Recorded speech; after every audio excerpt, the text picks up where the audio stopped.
Hi, everybody. Good morning. Good morning. Nice to see you all. I feel like these are like family gatherings. I know you all. So, I don't know when we met, 10 years ago? Out of Small Giants?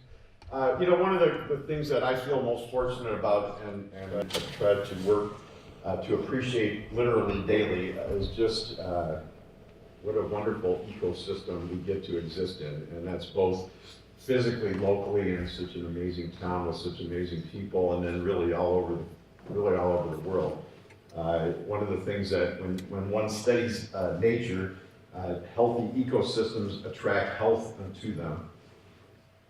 And so we're very doubly fortunate because whatever good work we do, we bring even more good people into our ecosystem. And this nice guy over here is one of them. So it's been, he's in part one of the business book. That's how long we've known each other. So I'm excited when Rob came out. I actually read it on a PDF, which I don't normally do, but he asked me to, I was honored to write a little blurb for it. And I think that the book is small physically, but big in terms of impact. I know quite a few people who have read it and really put the principles in it to work. One of the people I've been reading a lot lately is John O'Donohue, the Irish theologian, priest. And he said, "Your soul knows the geography of your destiny. Your soul alone has the map of your future. Therefore, you can trust this indirect, oblique side of yourself. If you do it, it will take you where you need to go. But more important, it will teach you a kindness of rhythm in your journey." And I think that what Rob's written about is really about how to have a kindness of rhythm in one's journey. So thank you. I'm going to get out of the way and let him share his story. Okay. Thank you, Ari. It's really cool to be here and have Ari say such nice things. I'll talk a little bit more about the background with Zingerman's later on here as we get going. But I always like to start by asking, by show of hands, how many of you lead busy and stressful lives? Sometimes stressful. Okay, it's usually about 100%. I did do a talk this summer in Hartford, Connecticut, in an auditorium with a good number of people. And there was one person who didn't raise his hand, and I just asked him, I just pointed him out, and I said, "Wow, what's your secret?" And he said, "I'm 87, I'm retired, and I snuck in this morning so nobody even knows I'm here." So well, I guess that's the secret to it. So, in getting started this morning, in talking about busy schedules and stressful schedules like we all have, I thought we could start by doing a little exercise about, thinking about how we take care of ourselves when we're busy. Sometimes we don't stop and think much about what's going on and all the stuff going around in our life. And certainly we can't give 100% to others as leaders and as people showing up in the world if we don't have 100% to give. So it's really important that we take the time to recognize how we're feeling at any point in time. So hopefully this exercise will bring some awareness of what busyness feels like inside for you. And so while we do this, by the way, keep in mind, do not judge yourself as you go through this. So no judgment, let it all go out the window. And just be really open and honest about your feelings. Nobody's going to ask you unless you'd like to share, which is always really cool, and I encourage that today at any point in time. So let's start by just sort of dropping in for a second.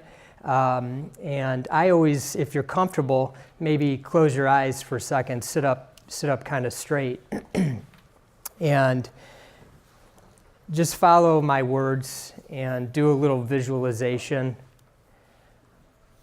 for your busy schedule. Think about where you are as you get ready for this busy schedule, as you embark on a busy day. What time of day is it?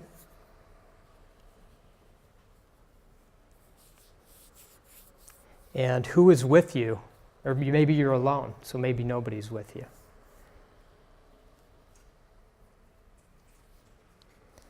So get a nice, vivid picture in your mind. And start to feel the emotions and the physical sensations as you embark on your typical busy day. Maybe put some words to it.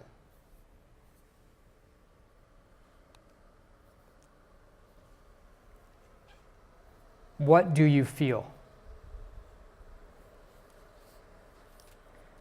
Are you happy? Are you sad, anxious, calm? Maybe you're energized or tired. Do you have any tension in your body? Maybe some butterflies in your stomach like I did this morning. Or do you just feel really relaxed?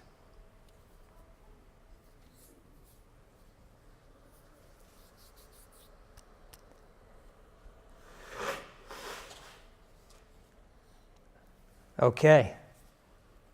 Now you can open your eyes if you had them closed and kind of get your bearings for a second around you.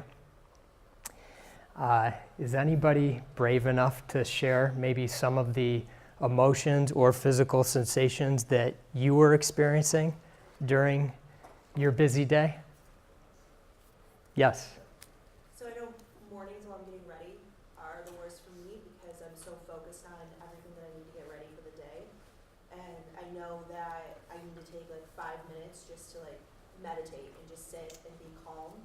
And when I do that, I feel like I'm more prepared for the day. Instead, I get in my car and now I'm like, I've been rushing around all morning to get ready and now I'm just like scattered and stressed already and it's 8:30. I can relate to that, by the way. Thank you for sharing. Yes, Mike. I just never seem to leave the house on time, so I'm like stressed, like this morning. Stress. Yeah. Hard to get out of the house and get going.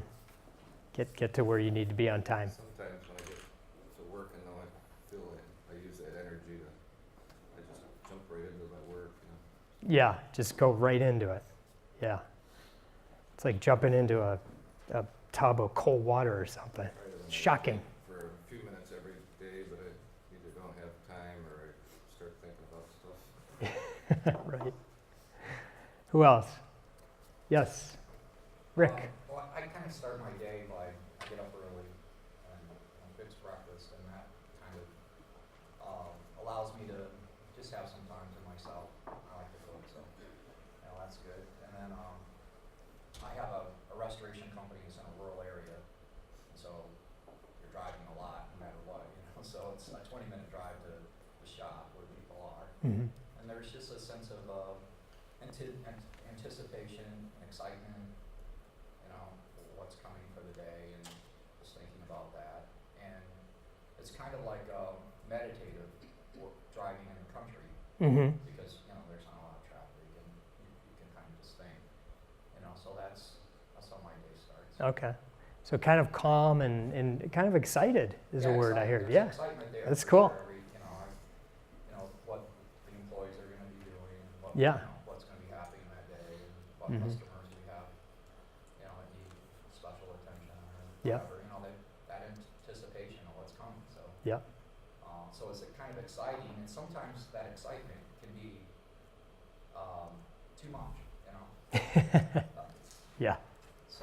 So I need to know that and just Be aware of it. be aware of it. Yeah. Thank you for sharing, Rick. One more? Yes. It feels odd that it's very anxious, and the next thing is very capable. And thank God, this stupid is just anxious. There's a lot of self-trust there. You know you got it. The anxiety builds up, but you know you got it, so that brings it down a little. Cool. Thank you guys for sharing and for becoming very aware of your emotions and sensations. It's a great exercise to do as you start your day and just checking in. But it's also a great exercise to do throughout the day because it can really help in the way that you respond. So there's a moment between stimulus and response, and you get to choose what happens in that moment. And when you're checking in consistently, it's easier to sort of make a better decision, especially for those around you, in terms of your reaction to what's going on in the moment. For me, meditation and mindfulness, and I'm going to share a bit about my story, but it's been a very useful tool for me, obviously, which is why I'm here and I did the book. I like to talk about something I call the Simple Six. For me, and this is something I'm working on right now, it should be my next book, hopefully. But these are 6 things that for me and for many of those that I interact with seem to be the 6 things that we all know we need to do, but we have an awful hard time actually doing it. And so they're things like, and you all know these, so I'm not telling you anything you don't already know. We need to get enough sleep. We need to eat right and put the right nutrients in our body. We need to move and exercise. We need to connect with other human beings out in the world, expressing gratitude, and of course, some form of meditation is always useful. In organizations, emotional intelligence is something that has been talked about for quite some time, and I think it's even being talked about more and more these days. And Daniel Goleman, in his book, Emotional Intelligence, talks about the 3 key things to emotional intelligence, which is being self-aware. And I found that many people are very self-aware. Problem is self-managing. So that's where you can really put it together. And Daniel Goleman talks about being truly emotional intelligence isn't just about being self-aware, but it's self-managing those parts to your personality, but also being incredibly empathetic. So thinking about non-judging, a very important trait, especially when it comes to being empathetic. It's kind of like, in my mind, I like to think of it like a baby. And when a baby is cranky, you go through a checklist. And sometimes I wonder if adults, maybe we shouldn't do this. Like just checking in the day. And sometimes it's some very simple things like maybe I'm just tired. Or maybe I need to go to the bathroom. I've been in a meeting for 90 minutes, and that's why I'm feeling uncomfortable. Maybe I just need to have some human connection, a hug. Oftentimes a baby just needs to be held. We're no different. I like a good hug. As children get a little bit older, sometimes, as we know, sometimes they might have a bit of a tantrum if something isn't going their way. And as adults, we give them really great advice. A lot of times we'll say, hey, just go sit in that chair and breathe in and breathe out and calm down.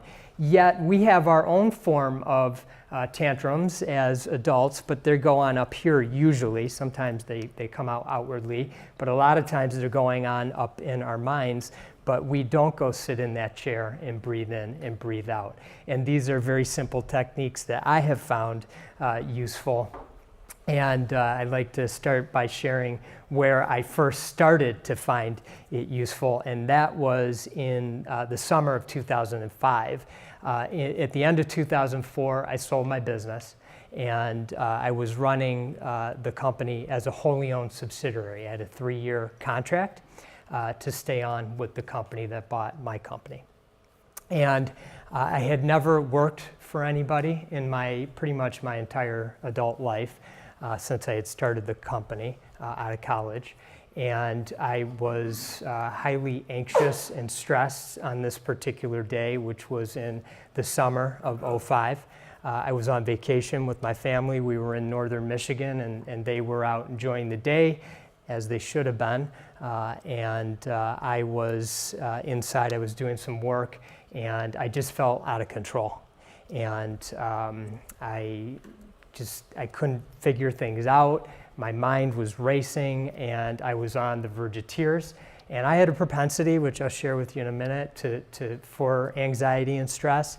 And I tried different techniques, I'd been to therapy, I'd read about meditation, but I never had done anything about it. But around about this time, I had read an article, and I think it was in Time magazine, about meditation. I thought maybe I'll try that one day. And this particular day was the day that I decided to do that. And I looked across the room at this chair. This is the exact chair. It's not the best looking chair, I know, but it worked.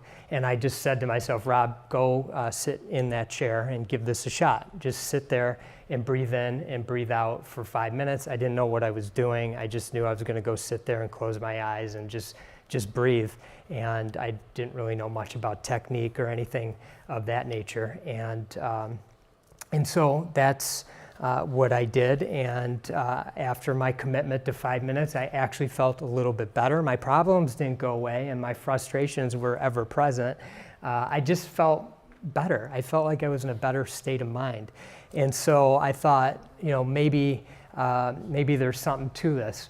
And so I had mentioned this propensity I had for stress and anxiety. So growing up, I had a good number of health issues. Some of them I'll list for you would be severe asthma. I had eczema and a heart irregularity. I also had some family challenges when I was growing up. And so all this really started to create this anxiety that was building inside. On the outside, I always showed up and it seemed as though everything was just fine. But on the inside, as I reflect, I didn't know this obviously when I was a child, but on the inside, I was really struggling. And so it was coming out in all sorts of ways. And in high school, I started selling these blow pop lollipops with my best friend, Joel Perlman, who is my business partner today. We're still together after many years. That's Joel on your right. And Joel is okay wearing like a suit. I can't, even back then I couldn't stand, I always just wanted to wear jeans and be casual. And so we started selling these blow pop lollipops out of our locker. And we think at that time, maybe an entrepreneurial bug may have bit us. During college, through the years 87 to 91, we started going to this place, Zingerman's Deli. And this picture could have been taken at any point since I believe Zingerman's started in like 84 or roundabout, 82. So this picture could have been taken at any year since 1982. You probably couldn't tell me what year this was. This was 2 years ago. A team member of ours at my company took the picture, and there, when we tell the story at our company about how Zingerman's affected us, we talk about the line around the corner and standing in freezing cold weather, but it didn't seem like a big deal for some reason. There was a lot going on around us. It was exciting. There was amazing people. They were handing out things to taste. They were helping you with the menu. And then when you finally got in, it was a whole nother experience. And back then in 82, it was just the little deli. But now it's obviously grown tremendously. But the experience is the same. And Joel and I would, if we could get a table there, we would sit at the table and we actually wouldn't be talking. We'd just be looking around, and we would say to each other, if we ever could have a business of our own, we want to have this kind of experience. And that really carried over. Again, this was all upon reflection. When we started our business, we didn't think much about it, but we would say things. Would Zingerman's do it like that? We would say things, but it wasn't intentional. It was just things we would say. So that entrepreneurial bug and what Zingerman's did for us is really amazing as I look back on it, and I'm getting older and reflecting a bit on things. So back to that chair, this is the point in my life where this story I was telling you where I like to refer to it as pre-chair Rob. And so I thought maybe, as I mentioned, this meditation, mindfulness thing could be useful. I ought to try it, but I'm a fact finder. And so I had to jump in and become a student and a practitioner to make sure this all made sense in my head. And so the first thing I did was I learned about some of the studies and science behind it. I learned there have been 6,800 articles and studies done on it since 1972. Between the years of 14 and 16, there have been 3,100. And I won't go through, sometimes I go through some of my favorites, but I won't do that today. But I will say that if you Google it, there'll be no shortage of information at your fingertips within seconds. All pretty much, all very much positive, really. I also learned that branches of the military were incorporating mindfulness and meditation. One that I like to talk about is Virginia Military Institute, and I like to talk about it because they created a program called Modern Warriorship. And I think that was just a way they could get the cadets' mind around what this meditation and mindfulness course was. So they put a spin on it and called it Modern Warriorship. But every incoming cadet at Virginia Military Institute is actually required to take this class. And they learn how to meditate, and they learn how to have a daily practice and keep that practice going. As I was writing the book, I learned about many companies, and when I was doing some of my fact-finding, I learned how companies were using this in their health and wellness programs. I was really amazed at really how many were. But when I was doing my book, I had a unique opportunity to interview the CEO of Aetna. His name is Mark Bertolini, and he's an avid meditator, and he was kind enough to invite me to New York and spend some time with him. And he shared a story, which again is you can go and find it pretty much anywhere on the internet. But when he took over the company, they were really struggling. Their stock price was at 30. And he went around around the country and met with many of the team members from Aetna, and he found out a whole bunch of stuff. It wasn't just that they were stressed out. That was just one piece to it. He did some unique things, like he increased their minimum wage to try to ensure that everybody could have a living wage at the company. But being an avid meditator, he really wanted to incorporate meditation. He felt that could be useful for people as well. So they created a workshop that people could take. And now I believe that over half the company has taken the workshop. It's consistently sold out or overbooked. And if you fast forward to today, as I mentioned, their stock price was, I think I mentioned, their stock price when he took over was around 30. I looked it up. I always look it up the day before a talk. Yesterday it was 212.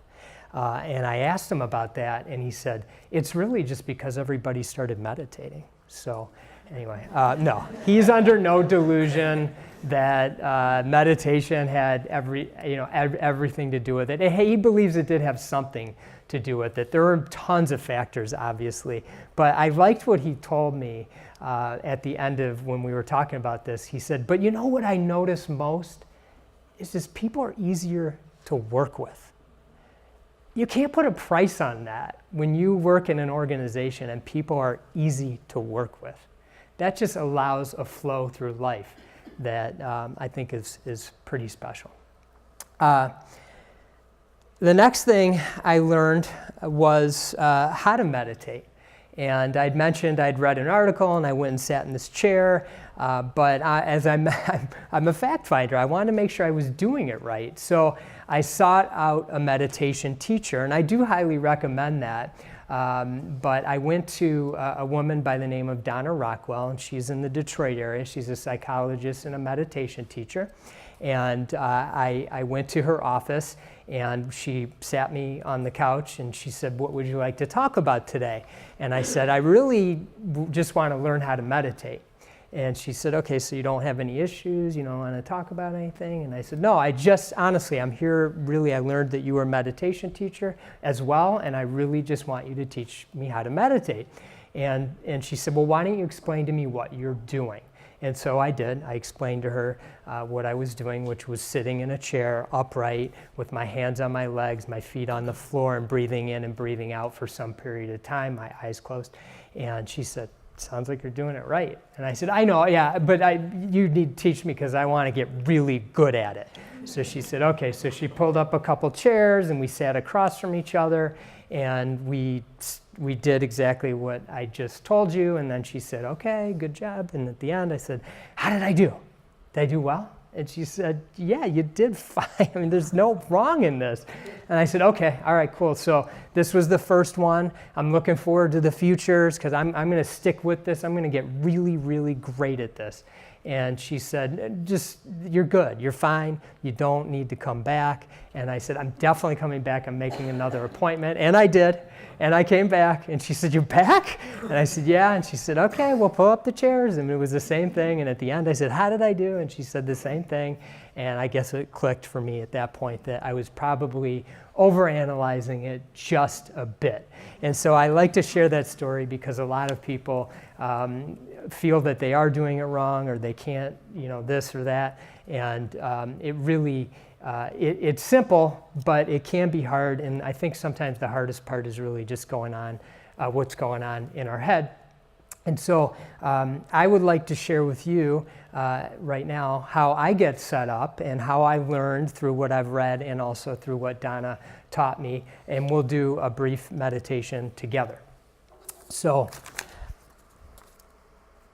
I'm going to sit on the stool. And for those of you who are comfortable enough to do so, just sit upright in your chair.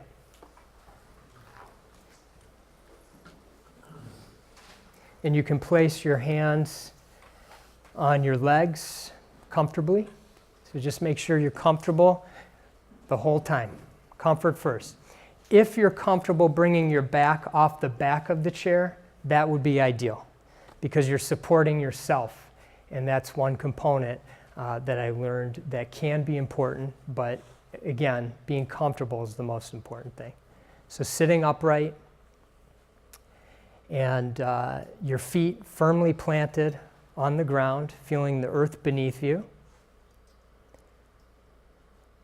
And your gaze forward, down just a bit, so you can lower your chin just a bit and your gaze forward.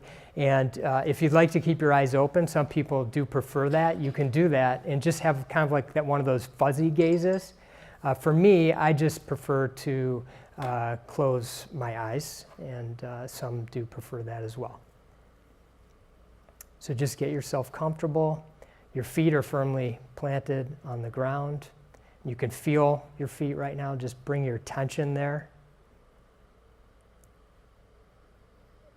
And now bring your attention to your bottom on the seat and the sensation that you feel.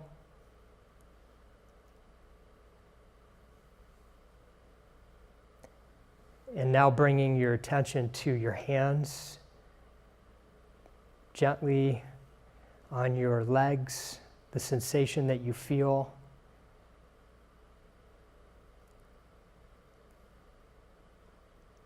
And now to your torso, sitting upright, but not too rigid and not too soft. So somewhere in between. Your chin is down, and you're gazing forward with your eyes open, a fuzzy gaze, or closed.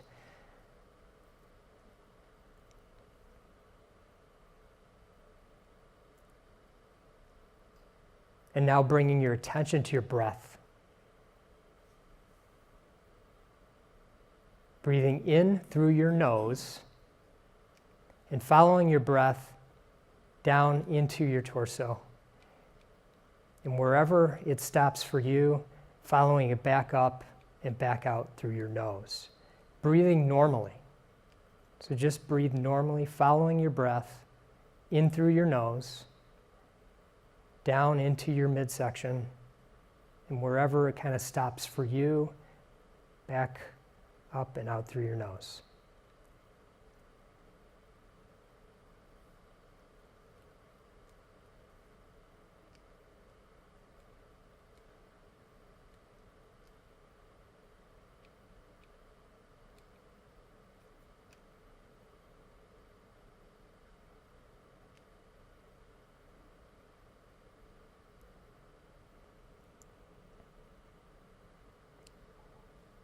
And as you're following your breath, you may have noticed your mind start to wander, and that's completely normal.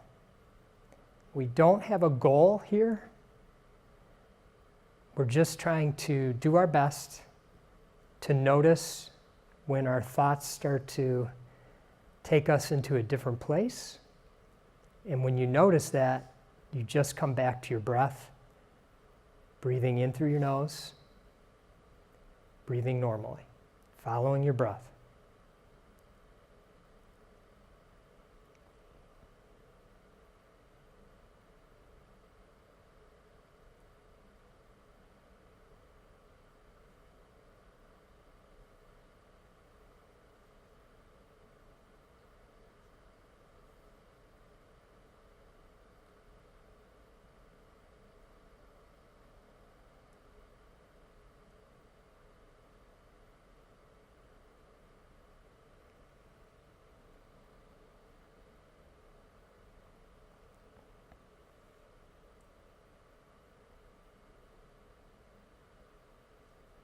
And as you notice your mind start to wander, or you may hear noises around you. It could be somebody who coughs.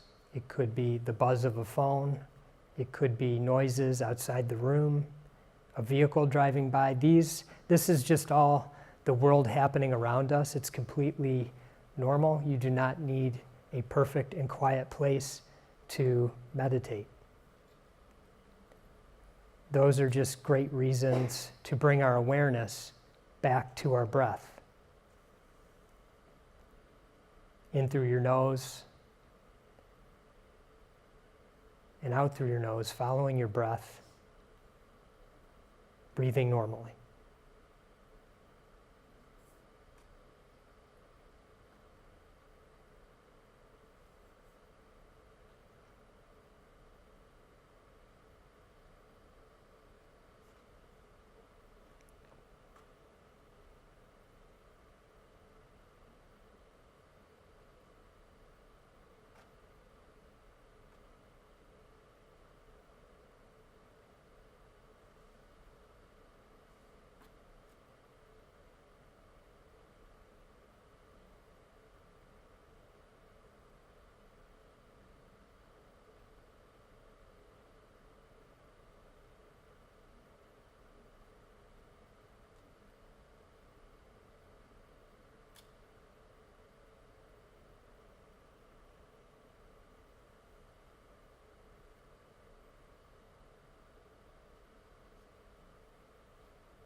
And now, you can bring your attention back to your body, to your feet on the ground and the sensation you feel, your hands on your legs. You can start to slowly, if your eyes were closed, open your eyes or bring your gaze out of that fuzzy, kind of bring it clear, peripherally filling your surroundings.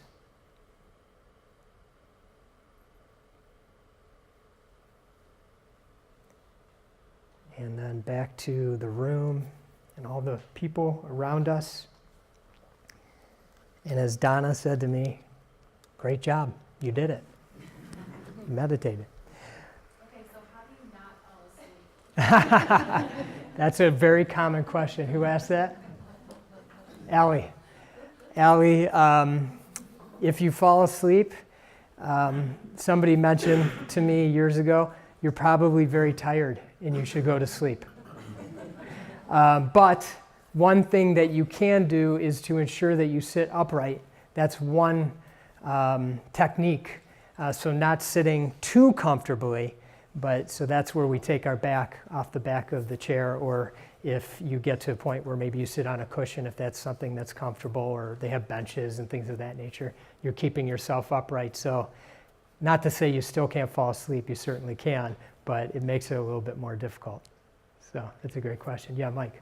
One thing I've done in the past is just to keep my eyes either kind of half open or focused on a point somewhere. Hopefully nothing that you go through something to think about. But I tend to fall asleep when I close my eyes a lot of times. That's what I focus on something. Cool. Thank you. Okay. Along the way during my fact-finding mission, I learned about the value of going on a silent retreat for an extended period of time. This is about the time in my talk where people's eyes start to glaze over. So stick with me if you can. I learned that this can be very useful in cultivating that awareness and presence that we get from meditation. There's some additional things that I'll talk about in just a second, but I started to go on these retreats. Hopefully, my goal is usually to go on 2 retreats per year, 7 to 10 days in length, and I found them to be really useful. The first one I went on was 1 day, and I was really freaked out about it, just the 1 day of silence. So just to give you a sense that this wasn't an easy thing for me to do, and when I was done, I felt like I had really accomplished something, and I was super psyched about it, and I did accomplish something, but that wasn't, it's just how I felt. And so I decided I said, I think I could do this a little longer, and so I went to a 7-day retreat, and I did find it useful, as I mentioned. Of course, many of the retreat centers are quite beautiful, which is helpful when you have wonderful nature and scenery around you. In this case, where I was and go often, there's mountains. It's in Colorado, so it's pretty great. But people ask me what happens on these retreats, so I'll just kind of give you a basic rule of thumb. There's no talking for the most part, outside of the bookends, the beginning and the end. We're meditating a good portion of the time, and we're learning to hone in our technique. It just keeps getting repeated into our minds, the technique, and so that's really useful that I can bring back into my day-to-day life. We do many mindful exercises, mindful walking. Has anyone ever done mindful walking? So this is where you walk quite slowly, at a snail's pace, with your head down for some period of time. You could just walk back and forth in a line. So that's one thing that we do.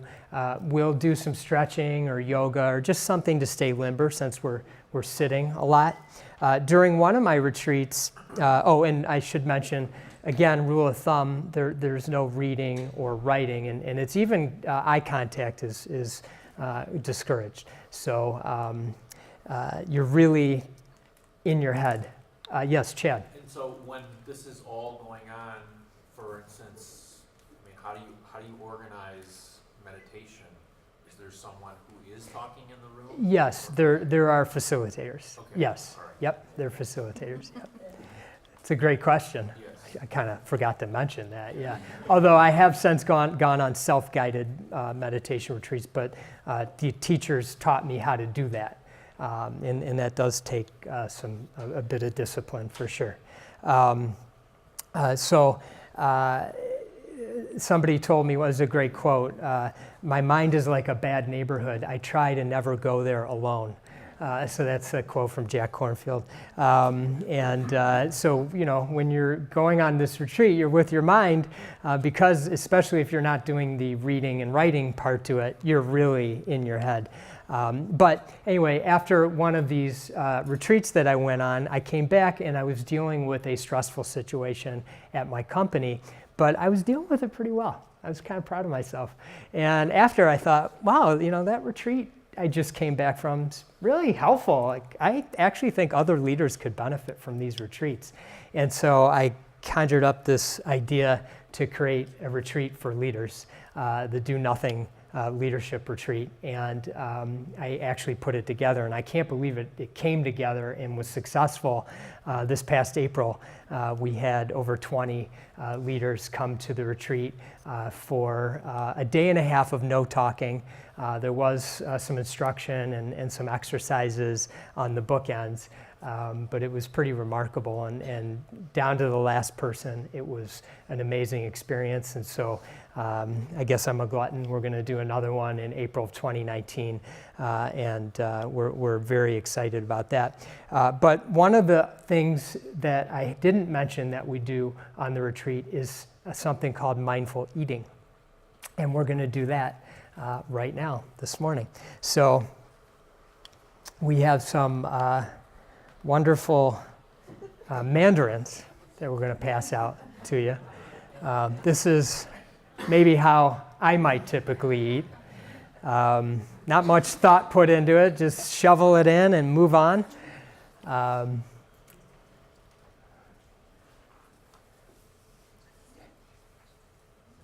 So resist the urge to dive right in, as this gentleman is here, Elf.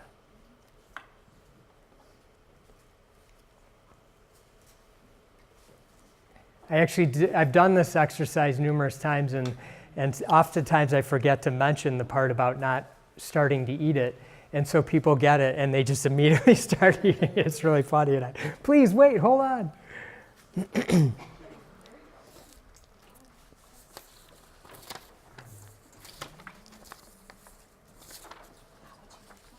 Yes, please. Thank you. Okay. So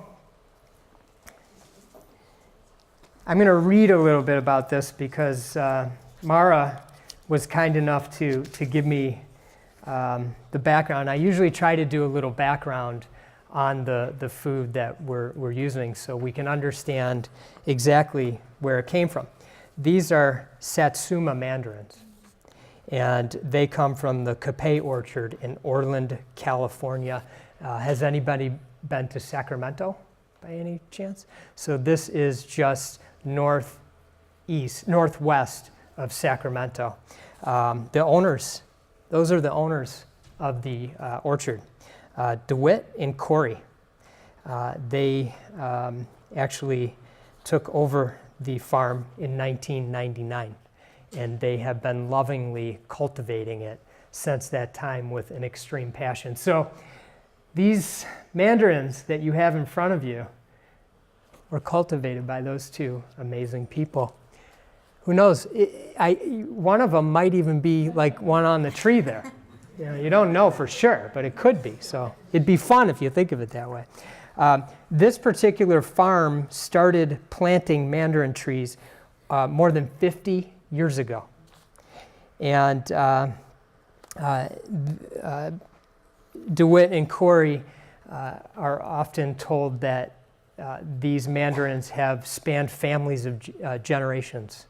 So people have been eating throughout generations within a family these mandarins. So take a moment and just kind of look at the mandarin and its imperfection, its imperfections.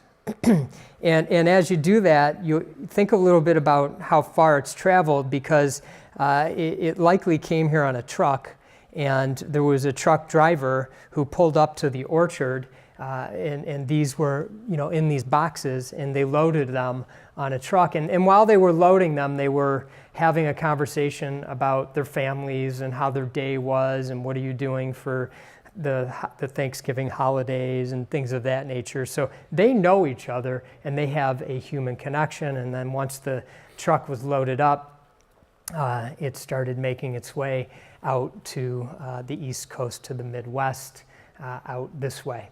And somehow along the way, I was on the phone with Mara and asking her, if there was any chance we could get something like Mandarins or something along those lines. And so through this conversation, we were able, Mara was kind enough to work out so we could get these. And so they made their way here just through that conversation that we had. We wouldn't be holding them otherwise. Who knows where this particular or your particular Mandarin might be if it wasn't for that conversation. But it made its way here, and the box was opened, and Mara sent me a really nice note and said these beautiful Mandarins came, and we opened them and we tasted them, but I won't tell you what they said about it because I want you to decide what it is. So, but it was an exciting time to think about where this all came from, the journey, that the Mandarin that you hold in your hand with its imperfections, and how it made its way here to Ann Arbor, Michigan. As a truck driver, drove it up here and unloaded it and got it to somehow into this room where we have it, and so easily can just open and eat it. So you felt it. And one of the things that I think are interesting about mandarins or oranges or things of that nature is they have this skin around them, but on the inside there's this fruit that we can eat, and it's like in sections as if it was made for humans to just take little pieces of it. It's pretty remarkable. And so right now I'd like you to just take a minute and start peeling it, and just notice as you peel it, and notice the smell as you go through it. Notice the smell before, and then as you start to open it and what that feels like. You might notice that it's messy. That's one of the reasons I like using these, because sometimes they're messy. And they have a unique odor, and it stays on your hands. So it might stick around with you for a bit today. You can ignite an orange peel. Say again? You can ignite an orange peel also Really? with a lighter. I did not know that. Oil sprays out. Okay, we won't do that today though. But it sounds like you guys have some fun backyard adventures. So as you peel it, smelling it, don't eat it yet. If you did, it's okay. Okay, and so you have this come on, this perfection from this in here, and it was made for you. And so you can peel off one section to it because it was made just in this little perfect bite-sized piece for you. The earth made that for you. And go ahead and take a look at it and feel it. And when you're ready, you can take a bite, but let it stay in your mouth, kind of move it around a bit. Feel the sensation of what the mandarin has for you to experience. Feeling all of it, the juices and kind of, the skin around it, and how badly you might want to swallow it, how hard it is. Maybe sometimes you can't help it because you're used to it, but try to just keep it moving around your mouth. And so it had that really kind of a pop, but then it kind of lost a little bit of the taste.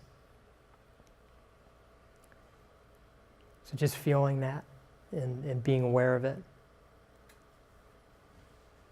And now you can just practice that on your own with a couple more of the slices.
Okay, how was that? Could anybody share an experience for the group? Go ahead, Kim. I was just really mindful about, I mentioned it was being pressed by the earth, and just thinking about when you said generations ago, like seeing these, visualizing these trees that have been there for decades, reproducing fruit, and how many people it's touched, and how much energy went into that. Yeah, And for it to get here, you don't really think about how much energy goes into yeah, eating. true. Good one. Yes. So my great aunt was born in the 1890s, and she used to talk about the first time she had an orange, and there was a family member who drove it up, and all the siblings shared it. And as a child, I always thought it was so strange. How was an orange so exciting? Oh my God. It brings back those memories. Wow. That's a great story. Thank you for sharing that. Is it Jen? Yes. Thank you. Was somebody over here? Who had that? Yes. I was just noticing how, when you mentioned it, just kind of let it sit in your mouth. a Yeah. bit, And I noticed that the flavor did kind of wane a bit. And Yeah. then as movement reinvigorated it. So kind of metaphorically kind of translating that sometimes if you're sitting, you kind of get a little bit worn out. Oh, Kind of just change just a slight little movement. It sparks so much energy. oh, I like that. Good one. Thank you. Rick. What I noticed was the difference between picking a mandarin off the tree in California and eating it, and having it shipped here and eating it. But, you know, that difference is just hard to describe. Uh-huh. That's great. Thank you. Maybe one more. Brandon. I really noticed all the different experiences that I could have from the aroma from the peel, and how that's different from the aroma of the fruit itself, and the taste of the juice, and how that's different from the taste of the pith. Mm-hmm. And this idea of mandarin flavor, which in my brain is usually just this one note, is actually this whole family of experiences Yeah. that I can get into. Yeah. Oh, that's good. That's good. Cool. Thank you guys for sharing. I had the opportunity to do this exercise with a group of entrepreneurs, one of which has owns restaurants in Chicago. About 15 restaurants that total, I think it's a couple $100 million in sales. And he is the CEO, and he did this exercise with the orange. And I prior to doing this, I thought that person here, this one's gonna be like easy for him. And he said at the end, wow, I had never taken the time to actually slow down and taste food. And he owns 15 restaurants, and these are high-end restaurants. So it's a really neat experience. So yeah, Mike. I'm just a little excited because the last 3 days or so, I've been kind of like trying to meditate while I drink my coffee, and just, I didn't know if I was doing it right. You're doing it right. Yeah, so I'm excited maybe I was doing it right, but just sitting there and. Yeah. Cool. Thank you. All right. Thank you for doing that, and feel free to enjoy your Mandarin as mindfully as you can be as we continue through here. There's a worksheet that you have, which is two-sided, and one side says it has a title, "The 7 Attitudes of Mindfulness," and I want to take you through this. This is just something you can think about as you go through your days and bringing yourself back to what exactly is mindfulness. And it can be defined in many different ways. I happen to like this particular definition. It comes from a person named John Kabat-Zinn, and he is the person who founded something called the mindfulness-based stress reduction method of meditation, which is essentially what I practice. And they have a facility. It's pretty well established at this point. There's a facility at University of Massachusetts and many other places. But John says mindfulness is paying attention in a particular way, on purpose, in the present moment, non-judgmentally. So it's paying attention in a particular way, on purpose in the present moment, non-judgmentally. And so I'm going to take you through these 7 attitudes of mindfulness. The first one is non-judging. Now follow my prompt. Non-judging is cultivating the stance of being an impartial witness to whatever we are experiencing, breaking out of the habitual categorizing and judging of experiences, which locks us into automatic responses and reaction. So if you are a person that is non-judging, I would just ask that you check that box if you have a pen, or just mentally note, I am a non-judging person. And obviously feel free to read along with me. The second is patience. And that's a type of wisdom, recognizing that at times things must unfold at their own pace, letting go of the tendency to be impatient with ourselves and our efforts. So if you are a person who exhibits great patience, you could check that box. The next is beginner's mind. It's coming to each experience as if it was the first time, freeing ourselves from preconceptions and biases so that we may see things in a new light and perceive new possibilities. So or if you're somebody that regularly exhibits beginner's mind, please check that box. The next is trust, and that's learning to have faith in ourselves and our own intuition, honoring our own feelings, our native wisdom, following our own path and not imitating someone else. So if you are a person that has great trust in yourself, please check that box. The next, non-striving. That's non-doing with the intention of creating space for simply being who we are, being with what is already here, realizing that the best way to achieve our goals is to back off from striving and focus on seeing and accepting things as they are in the moment, fully showing up. So if you are a non-striver, please check that box. The next is acceptance, seeing and accepting things as they really are in the present, which reduces the energy drained by denying, suppressing, or resisting what is already here, thus freeing and focusing our energies for positive change. So if you are somebody who easily accepts things, please check that box. And the last is letting go. That's non-attachment, letting go of our investment in particular thoughts, feelings, and experiences, not elevating one thing while rejecting another, but accepting whatever is here in the moment. So if you're somebody that easily can let go, please check that box. Okay, now the moment of truth. How many have all 7 boxes checked? 6. 5. 4. 3. 2. 1. Great job. That's that's like the exact, like if I had to break this all up into a pie chart, that would be like exactly what you see consistently when I go and I talk about the 7 attitudes of mindfulness. So these are just great things that I like to come back to because it reminds me of things that I might be holding on too tight to, and I'm starting to lose a little bit of my mindfulness. Things of that nature, just to use letting go as one example.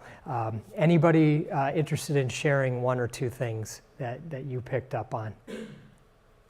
Yes. My almost 40-year-old daughter has got this nail. And it is the hardest thing. I'm about to spend another week with her. It is the hardest thing on God's green earth. To be with someone like that. I'm sorry. I love her dearly. But to have achieved that by the time she was 40, and here I am, well beyond that, going, oh, hell no. How will I ever let go? How will I ever be trusting? How can I not be judgmental? I'm the CEO. I drive. I lead. I find that an antithesis to much of what I feel compelled to do on a daily basis. Mm-hmm. She's an entrepreneur. She's a Reiki healer, a medical intuitive. She lives in a world that this is necessary for her. Yeah. How do I reconcile? It's a great question. It's a great question.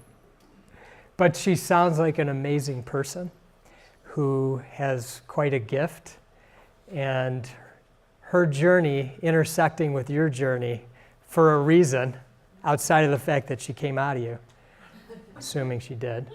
There's a reason for that. Our kids certainly are truth tellers for us, aren't they? Anybody else? Yes. I actually didn't check any of them, but at any given point in time, I might have checked some of them. So for me, it's kind of a continuum. It's not like a space, and I mean, maybe you're a fully enlightened person, and you check all 7 of these, and you live in them all the time. But I feel like there's moments of living in any of these and working with them, as opposed to like yes or no. I'm always Yeah. So it's all possible. That's great. There's no black and white to it. Yeah. Right? Some days are better than others. Most of mine aren't so good. But I'm working on it. Anybody else?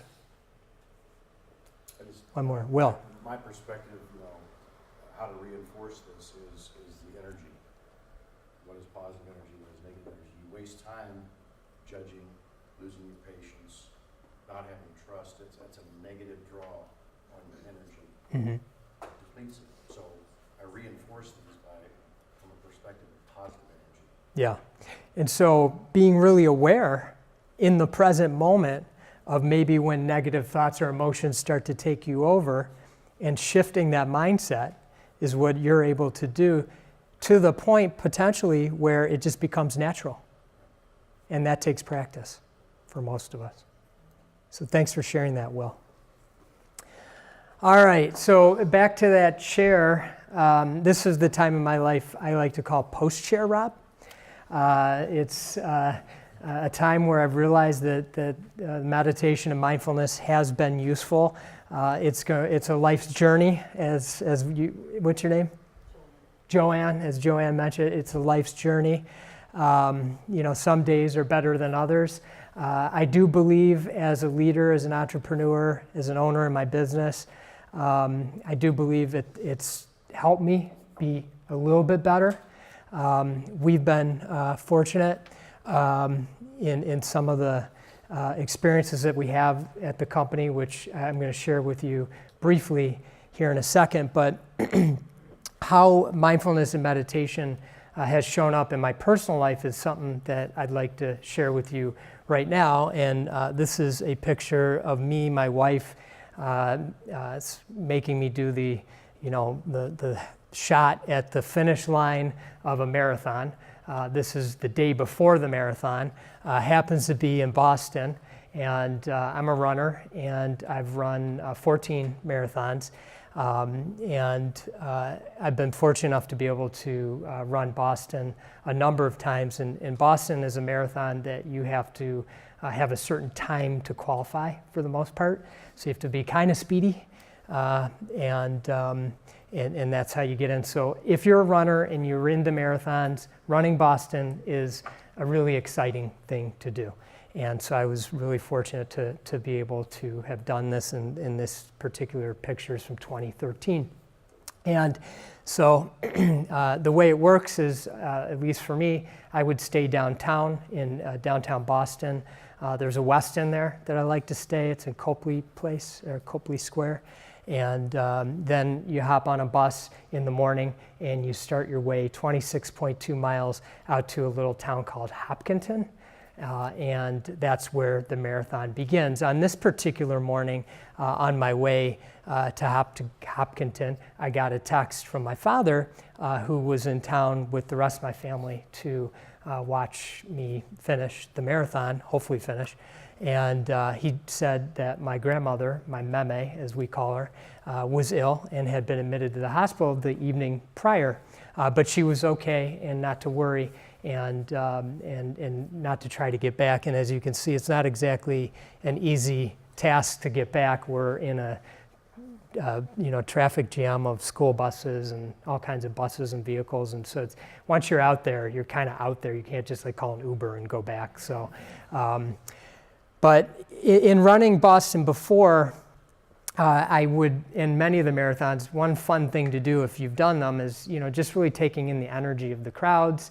And in Boston in particular, there's many points along the way that are somewhat well known and different things that go on. So I would always kind of, take the marathon as an opportunity to really take that all in. But on this particular day after I received that text, there was something that got into me where I said, I'm going to just get to the finish line as quickly as possible and just be really focused. And so I got in the start corral, and that's where I really started to zone in. And I believe my meme was guiding me the whole way. And I did finish. You can see here I've lost a lot of weight, and I got some hair. So that was me. No, I'm just kidding. That's me on the left. But I finished. I was excited, but I was absolutely focused. In fact, my family, who would always be in the same spot, there's a hotel called the Mandarin Hotel on Boylston Street, and that was our sort of meeting. That was sort of where I knew to look for them as I ran down this last stretch at the marathon, which comes down a street called Boylston. And so sure enough, usually when I would see them in front of the Mandarin, I'd stop and give them hugs and all kinds of stuff like that, and then keep going. But this particular day, I blew right by them. I waved and I blew right by them, and I got in. And then oftentimes at the end, it's obviously very exciting, and there's a celebratory feeling, and you're getting a medal, and they give you this heat blanket to keep you warm, and they're giving you bananas and this and that, and everybody's excited and hugging and taking pictures and this whole thing. But on this particular day, I just wanted to get out of the finished corrals.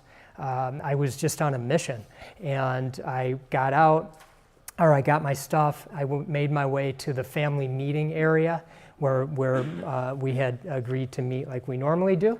And I would actually beat my family to the family meeting area. And when they came, I said, let's get to the hotel. And they were like, what's your deal? Calm down. You just finished a marathon. And I'm like, I know, but let's just get over to the hotel. I just want to get to the hotel.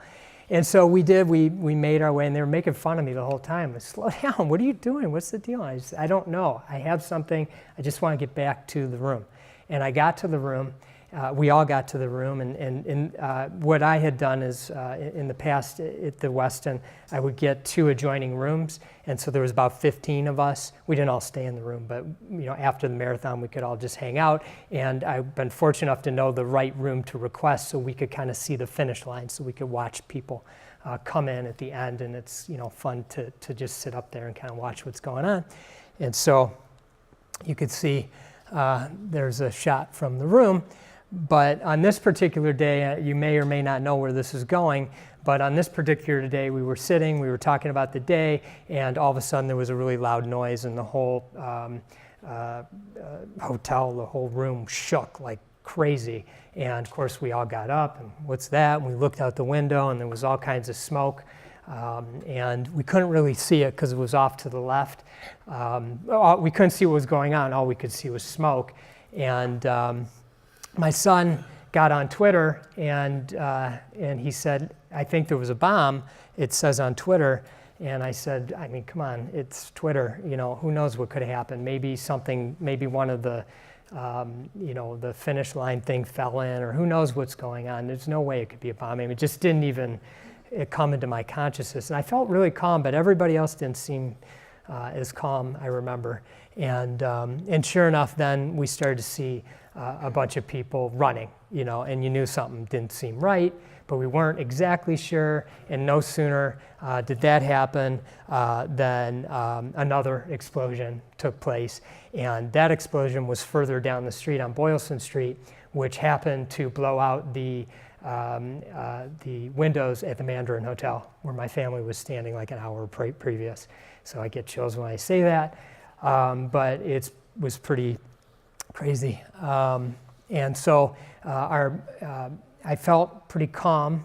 Again, I bring this up because I felt there was a mindfulness in my meditation practice was helping me not go off go into a bad place. I felt like I was in a good place. I knew there was reason to be concerned, and we were trying to figure all that out.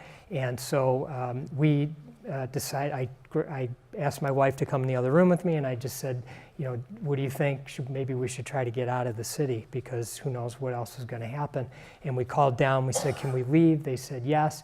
We packed up our stuff. We talked with our families. We packed up our stuff. We called back down like 25 minutes later, and they said, you can't leave. Everything's on lockdown. You're in the city. You can't go anywhere. And the West End was the headquarters for the police and all the, you know, people that were there to figure out what was going on and keep everybody safe. So we were there in the room all night. I mean, first of all, how fortunate were we that that's where we were when this was all going on. That's as the evening went on. And again, we just all kind of ended up, we couldn't leave the hotel, so we were all over the place in the room. And I just felt it was really important, even that evening, to have my meditation practice, even for just a short period of time. I felt like that was going to serve me and those around me, really well, and I believe it did, because it was an extremely stressful time, and it was interesting to witness what was all going on in the room with everybody in the family and friends, and then of course all the amazing people that were working at the West End who were actually continuing to work, which still to this day blows my mind that, you know, they were still serving people. In fact, we ordered food a few times, if you could believe we could actually do that. One of the times it came like 15 minutes late, and they told us it was on the house. It's crazy. And so the Boston Marathon was to be my last marathon for quite some time, if not forever. But once you know it, I had myself in the lottery for the New York Marathon, and a month after we returned from Boston, I received notice that my lottery number had come up for that upcoming fall. And so my wife and I talked about it, and we decided that I would run the New York Marathon, and that actually would be my last marathon. And we would take our experience at Boston, which was, we weren't down there, so I don't want to make it more than it needs to be, but there was trauma. My kids still talk about it. My wife still talks about it. I tried to watch some of the movies. I had trouble watching the movies, which I was surprised about, the Boston movies. So, you know, we decided that we wanted to go to New York and just say, hey, if there was going to be something like this to happen again, New York would be the place they would go next. And we're not going to let them stop our lives. And so we went ahead and we all went there and did the marathon. And of course, it was an amazing experience. They did a great job, and so many people were running in honor of Boston. That's the little pin I have on my jacket there. I look amazing with the crazy hat and all that. So, but I'd just like to share that personal story, because I really believe that I may have gone off in a whole dark place that day, and I didn't. And I attribute that to the practice that I had of meditation and mindfulness over the years. As it relates to business and leadership in our organization at imageOne, we had the good fortune of being able to buy our company back 18 months after we sold it. And when we did, I had a new way of looking at things. I was a recent meditator, so I was really learning to cultivate the practice, and I was starting to notice things in a different way. I was starting to notice the impact that Ari had on my thought processes, and how I could take that to a whole nother level. I learned and met Bo Burlingham, who wrote a really wonderful book called Small Giants, which Zingerman's was highlighted in. The book is about companies that choose to be great instead of big. Not that some of them aren't big, but greatness first, caring for the totality of their team members' lives. And that book was very inspirational to me, and the fact that when I was reading it, I saw Zingerman's in there. I felt like there was something connecting there. I felt that there was something bigger going on, and I was noticing things in a different way than I had in the past. And I got to know Bo through Ari here at ZingTrain. I did a visioning. It wasn't at this facility. They didn't have it back then. It was at the next door over at the deli. And we were upstairs, and I met Bo, and we struck up a friendship. And Bo, we kept in touch. And after Bo started taking a group of 10 or 12 of us around the country to meet with, at different cities, to meet with companies that were in the book or companies that could have been in the book, but they just didn't have enough room to put all the companies in the book. So I had this really unique experience that I'm still on this journey where Bo takes us to these amazing companies like Zingerman's all over the country and be able to bring some of that information back, these little nuggets, and incorporate them into our culture. And trying our best to be lifter-uppers for our team members, not dragger-downers, to cultivate life balance, not work-life balance, as if work and life are two separate things. And it's humbling to even be in front of you and share that we were listed by Forbes magazine in 2017 as one of the top small giant companies in America. There were only 25 on the list, and they do this annually. This year, I can't even believe we were ranked the -- 1 top workplace by the Detroit Free Press. This wasn't intentional, to go out and get awards. That's just a nice byproduct of what we're building at imageOne. And I'm only sharing this with you because it's really about the people, and it's about providing them with an extraordinary experience. And as leaders in your organizations, you have the ability to do that. And it doesn't matter what your role is at the company. It's how you show up, or in your organization. It's just really how you show up. We've been fortunate to have just 6% turnover rate since 2014. So it's been useful in many aspects of my life. And I appreciate that you were willing to listen to some of my stories today. And I just want to end with a favorite exercise of mine that I learned on one of my retreats, and that we do on the retreats, and I try to do on a regular basis, at least weekly. And it's called Just Like Me, and essentially it's a loving kindness meditation. Has anybody ever done one of these before? Okay, cool. So for those of you that have done it, you will hopefully enjoy this. And for those of you that haven't, please follow along with my prompts and my voice, and I'll take you through it. So like we did earlier, I would just ask that you sit upright in a comfortable position. If you can take your back off the back of the chair, that would be ideal.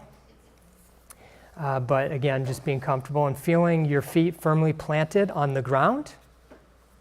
And you can rest your hands gently on your legs. And your torso upright, not too rigid, not too soft. Gazing downward, your chin down just a bit and gazing downward. You could close your eyes or keep them open with a fuzzy gaze.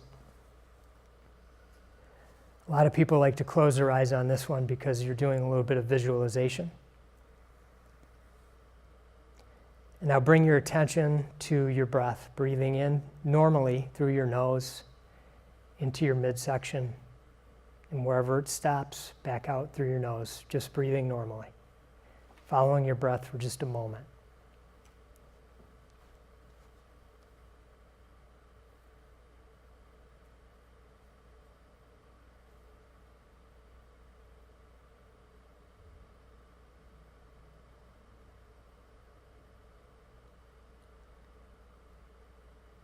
And now in your mind's eye, I'd like you to picture yourself looking in a mirror, gazing at yourself, and wishing yourself love and kindness, health and healing, safety and security. It's important to do that with ourselves, because if we're not 100%, as we mentioned earlier at the outset, we can't be 100% for those around us.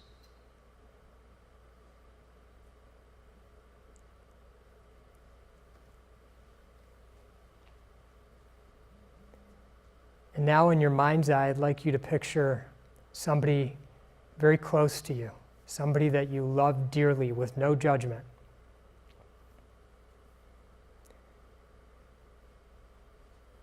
And wish them love and kindness, health and healing, safety and security.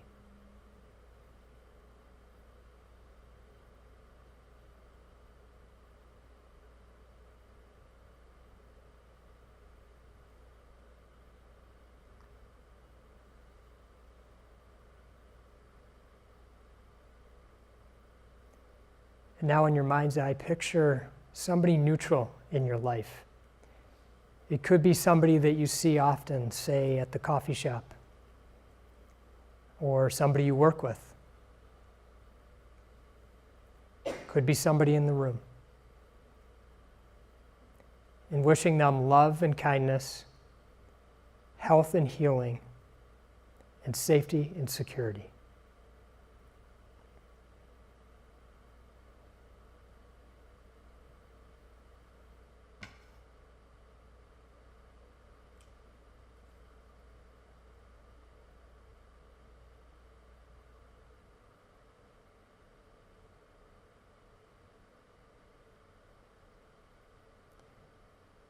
And now picture somebody who brings some difficulty to you in your life.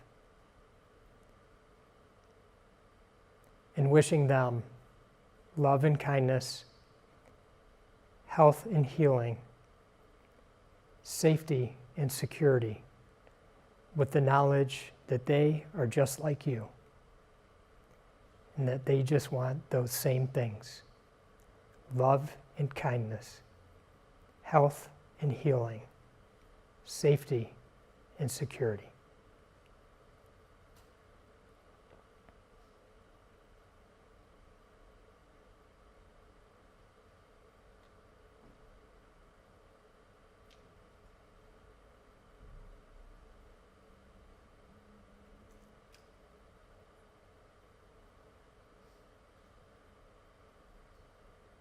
And now taking an expanded view on the world, looking down at the billions and billions of people, all going through their days, just like you, wishing them health and healing, safety and security, love and kindness.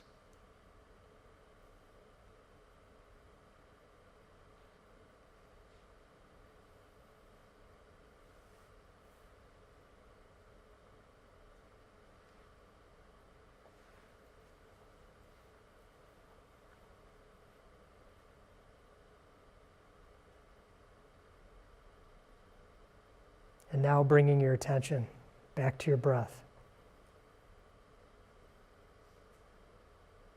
Your feet on the ground, your hands on your legs, and you can start to open your eyes and get your bearings.